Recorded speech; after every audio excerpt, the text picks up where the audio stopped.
Hi and welcome back. Just for a quick overview, so far we've looked at the different learning and developmental theories, the association of these theories with the current education system, and the impact of SAN. We've also looked into the science behind PAGS, the different features PAGS offers, and how these benefit the teaching and learning process. In this session, we will look at how we can implement PAGS strategies within a whole class setting. Why a whole class context? Inclusion is not just about being present in a mainstream classroom, but rather about being an active member of that class.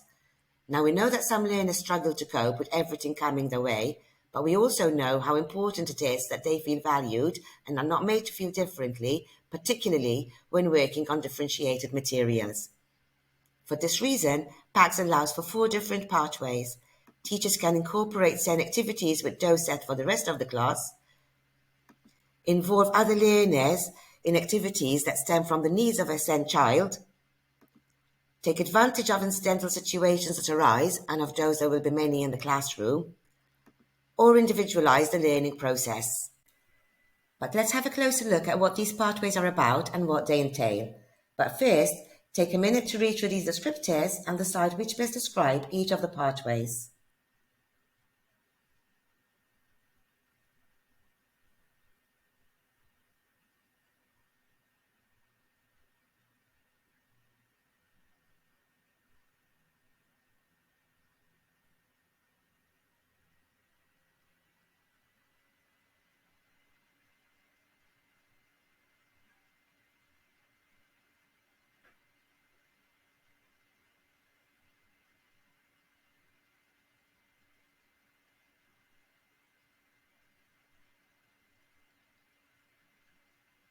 Ready?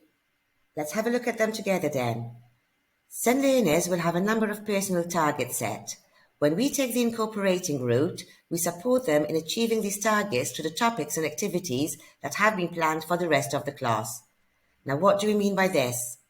Let's imagine one of these targets is to work on sequencing to develop recall skills. The class happens to be working on a book called Nelson as part of their intensive reading program. Now, because this takes place over multiple lessons, the teacher would normally start each lesson by asking questions to review what happened in the story so far.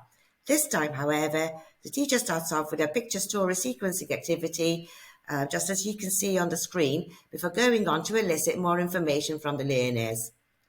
Although the activity is differentiated, it would enable the SEN learner concerned to work on those recall skills, yet still follow the same content everybody else is following. An important factor if we want to bridge the gap, not widen it. Now, in the example we've just been through, the teacher or learning support educator could have also worked with the SEN learner concerned on a one-to-one basis, while the rest of the class reviewed the story through a different medium, which is what individualized learning is all about. Instead, the whole class was involved right from the start of the base activity, because in taking the involve route and having everyone participate in an activity that stems from the needs of a SEN learner, we are also enriching the learning experience for everyone else. That leaves us with the incidental learning route, which includes looking for moments outside of structured and planned teaching to develop skills and knowledge of a learner with special educational needs. So what might this look like then? Going back to the previous activity, it's a story about 2 cousins who loved going to their grandmother's house. But whilst Annie loved goofing about with Nelson, if you remember, Nelson was the grandmother's pet chicken, Flora was petrified of him. Now let's imagine Sarah, who's following a SEN program, mentions that her grandmother has a dog, and that in a previous lesson in which the class had been working on descriptive writing, Sarah was finding it difficult to go beyond physical descriptions. The teacher would take this opportunity to revisit the lesson and ask Sarah questions like what the dog's name is, what he's like, why she likes him, how he makes her feel, and so on. In the next writing session, she would then use Sarah's verbal description of the dog to work on paragraph formation, for example, or continue descriptive writing. Now, this activity, stemming from Sarah incidentally mentioning her grandmother had a dog, would enable Sarah to visualize and relate to the task much better. You know, sometimes things happen in the classroom, things which we're not expecting, which can actually turn out to be a gold mine. So incidental learning is about using these opportunities that happen unexpectedly to help us reach our aims. Now that we've looked at the 4 pathways in detail, here's a broad outline of the different stages and activities that took place in a completely different lesson. Just take a minute to read through them and identify which part is referring to which pathway and the benefits these activities would have on the learners involved.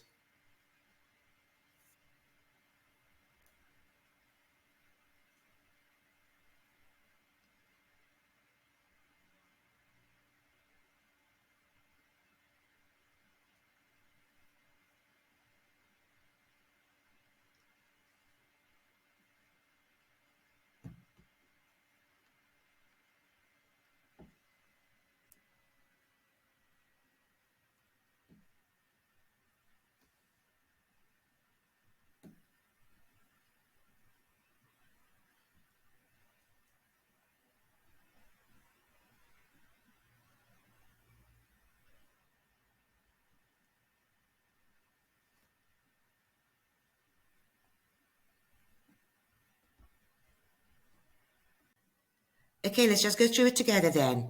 By also listing Leah's aims with those set for the rest of the class, the teacher incorporated everyone's needs into the lesson. The drawing activity involved the whole class. This not only ensured Leah's active participation, but could have also helped others to focus and get them ready for the next part of the lesson. In using the photos Leah brought to school, the teacher is making good use of an incidental instance that took place.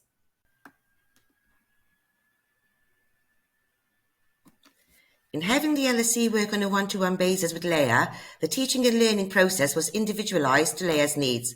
This meant that Leah could work at her own pace rather than with that of the class.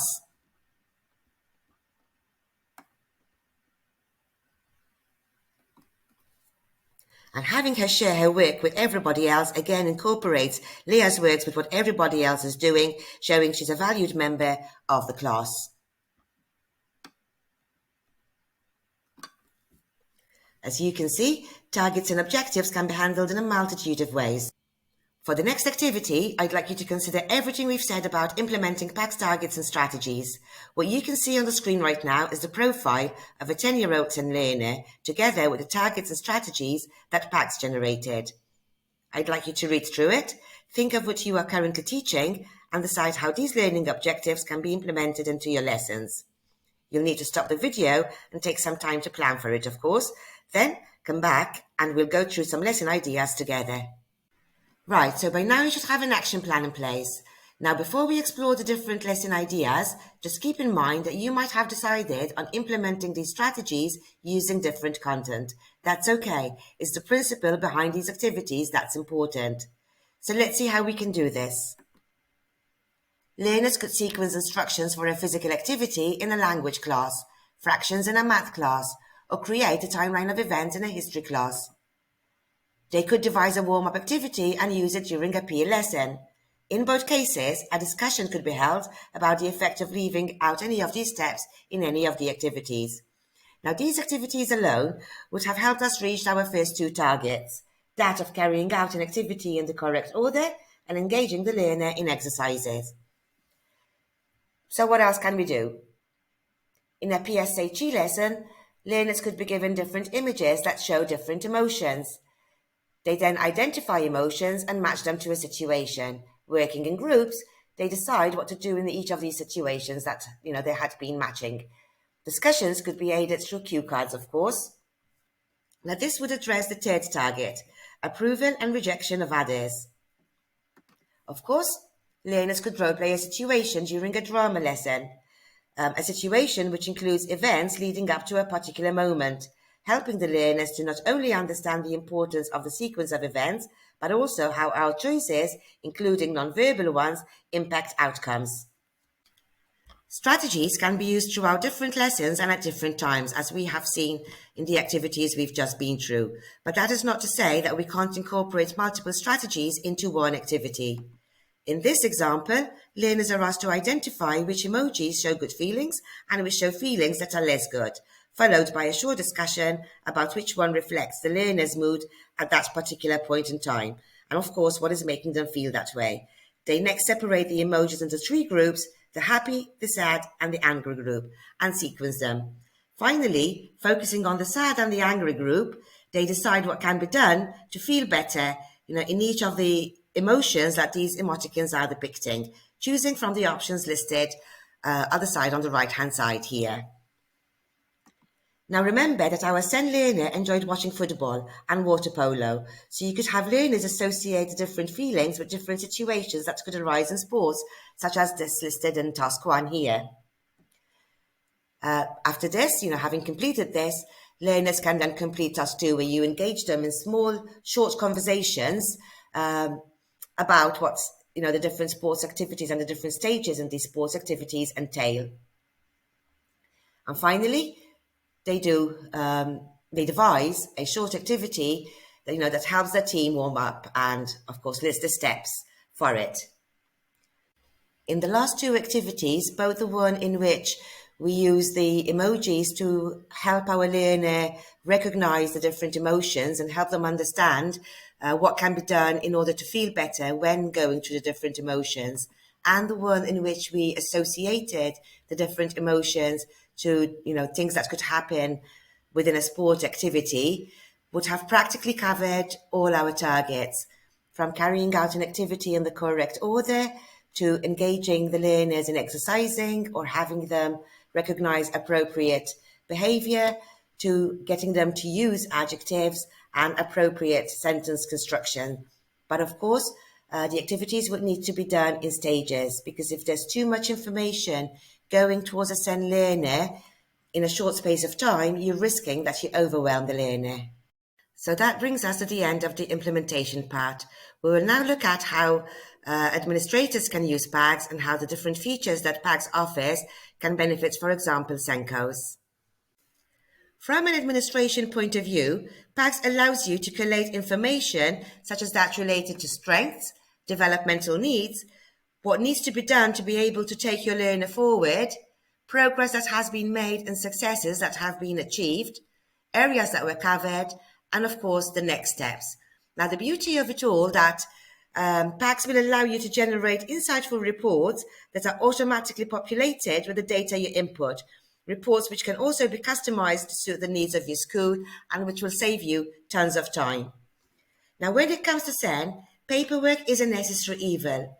So through PAGS, it is also possible to keep documents related to the learner concerned in your virtual cabinet, making it possible for those working with the learner to view and retrieve as and when necessary. Now, by default, this both makes it easier and gives you everything you need to successfully apply for that EHCP, to inform the IEP, review, plan, and of course provide appropriate intervention.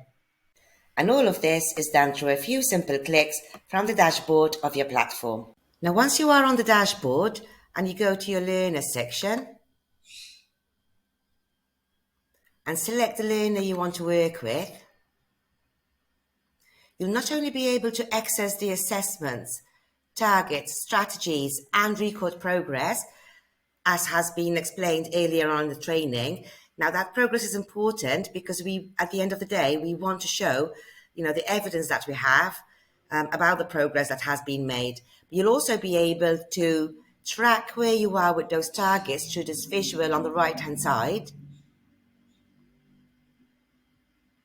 and access 3 different types of reports.